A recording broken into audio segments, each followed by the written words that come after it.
আলাইকুম। আমি Rumana Parvin yummy YouTube channel থেকে আজকে আবার চলে আসলাম একটা নর্মাল ভ্যানিলা পাউন্ড কেকের রেসিপি নিয়ে। এই নর্মাল ভ্যানিলা পাউন্ড কেকে যা যা উপকরণ লাগবে সেগুলো আমি আপনাদের সাথে পরিচয় করিয়ে দিই।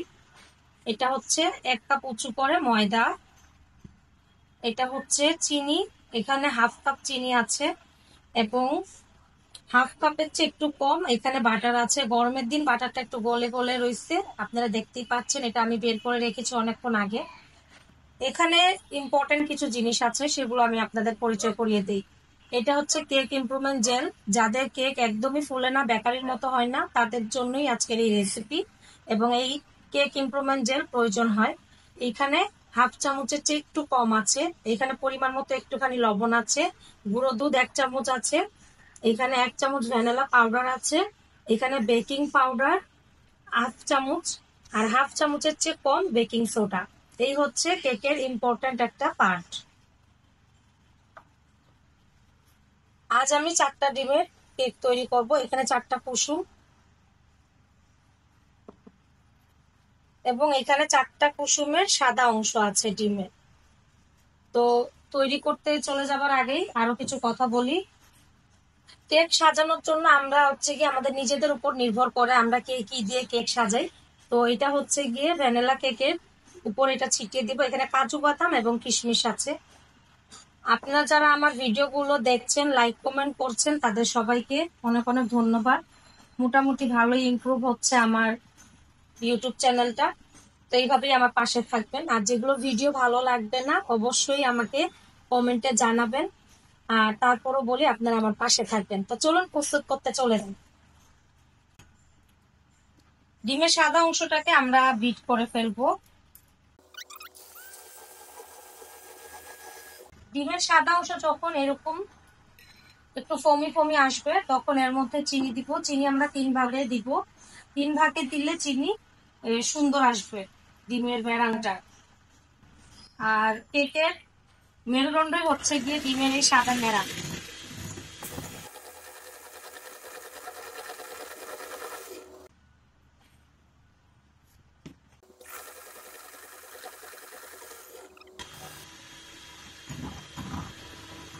লাস্টের চিনির অংশটা আবার দিয়ে দিলাম।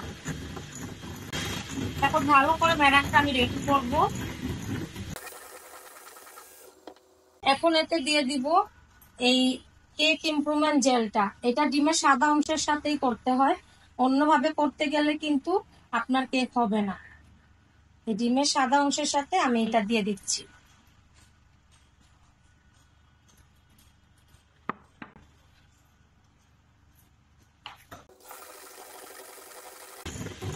চিনিটা গলে না যাওয়া পর্যন্ত আমাদেরকে এইভাবে বিট করতে হবে। যখন দেখবেন এটা চিকি চলে আসছে, ঘন হয়ে চলে আসছে, তখন বিট করা বন্ধ করে দিবে। আমাদের ডিমের মেরাংটা হয়ে গেছে। যখন দেখবেন এই যে ঠিক এইভাবে ভাজে ভাজে চলে আসছে, তাহলে ভাববেন যে আমাদের ডিমের মেরাংটা হয়ে গেছে। এখন আমি আপনাদেরকে একটা সিক্রেট দেখাই। সিক্রেট বলতে গেলে যাদের কেকটা নাড়তে নাড়তে ফমি ফমি ভাবটা চলে যায়, তাদের উদ্দেশ্যে আমার এই রেসিপিটা বিশেষভাবে। আমি প্রথমেও বলেছি। তো এই ডিমের সাদা অংশ আমি কিছুটা রেখে দিব একটা বাটির মধ্যে। কিছুটা, খুব বেশি একটা না, কিছুটা আমি রেখে দিচ্ছি। দেখুন অল্প একটু আমি আলাদা করে রেখে দিচ্ছি। এটা কেন রাখছি এটা আমি আপনাদেরকে পরে দেখাবো। তো এখন ডিমের হলুদ অংশটা আমি দিয়ে দিব। এখন দিয়ে এটাকে আমি বিট করব। আমি হাই স্পিডে বিট করব।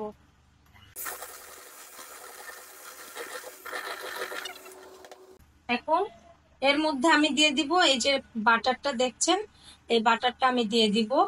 এই বাটারটা দিয়ে আমি হালকাভাবে বিট করব।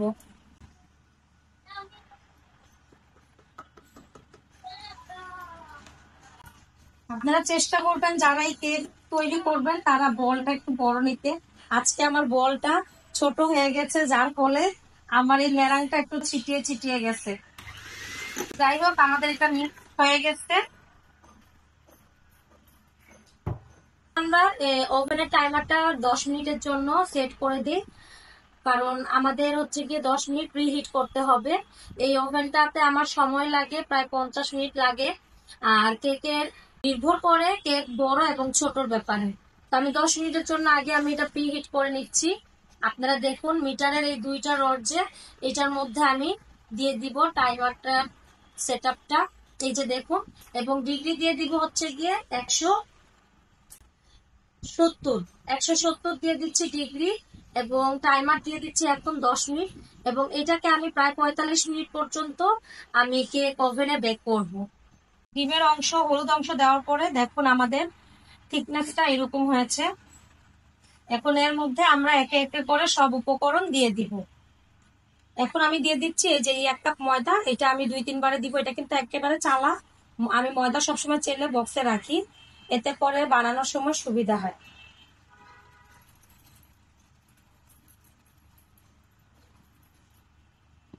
এটাকে খুব আস্তে আস্তে করে মাখাতে হবে, কারণ এই ময়দাটা আস্তে আস্তে করে মাখালে মিশ্রণটা খুব সুন্দরভাবে আমাদের গায়ে গায়ে লেগে যাবে এবং সুন্দরভাবে এটার কেকটা ফুলবে, সুন্দর হবে, সব দিক থেকে ভালো হবে। এখন আমি এটাকে ভালো করে মাখিয়ে নিব।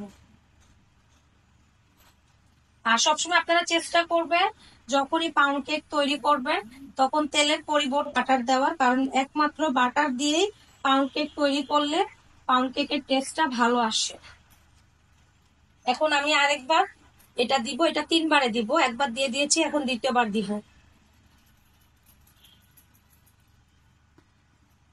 এখন এটাকে আবার মাখাবো। দেখতে পাচ্ছেন আমার কেকের এই থিকনেসটা।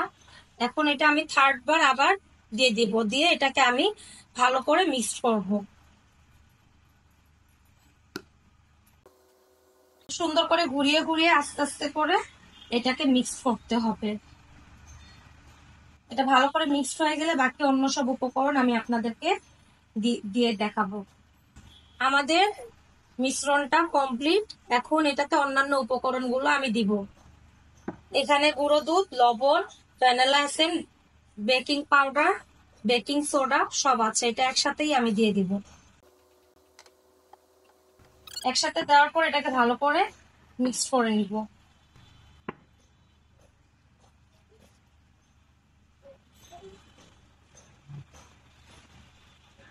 এখন আমি আপনাদেরকে দেখাতে যাচ্ছি এই যে ডিমের সাদা অংশটা, এটা আমি এখন 2 বারে দিয়ে দিব। এই ডিমের অংশটা আমি এই জন্যই রেখেছিলাম, অনেক সময় কেকটা আমরা বেশি মিশ্রণ করার ফলে কেকের যে ফোম ফোম ভাবটা এটা চলে যায়। তো আমরা যদি এই ডিমের সাদা অংশটা আলাদাভাবে রাখি এবং আলাদাভাবে দেই, তাহলে ডিমের যে ফোম ফোম ভাবটা, কেকের যে ফোমি ফোমি ভাব, ক্রিমি ভাব, সেটা চলে আসবে এবং কেকটা আমাদের পারফেক্ট হবে। আর আমার রেসিপিতে ভুল ত্রুটি বা কোনো কিছু থাকলে সেটার জন্য আমি অবশ্যই আপনাদের কাছে ক্ষমা দৃষ্টিতে বলবো দেখতে, কারণ আমি নতুন নতুন মাত্র। আচ্ছা, তাহলে এখন আমি বাকিটা দেখাই। 2 বারে দিয়ে দিচ্ছি, একবার দিয়ে দিলাম। এইটাকে একদম হালকা হাতে আস্তে আস্তে করে মাখাতে হবে, কারণ ফোমি ভাবটা যদি চলে যায় তাহলে কেকটা একদম নষ্ট হয়ে যাবে, ফুলবে না। এই দেখুন সাদা সাদা অংশটা রয়েছে, এই সাদা সাদা অংশটাই আমাদের কেকের জন্য ইম্পর্টেন্ট।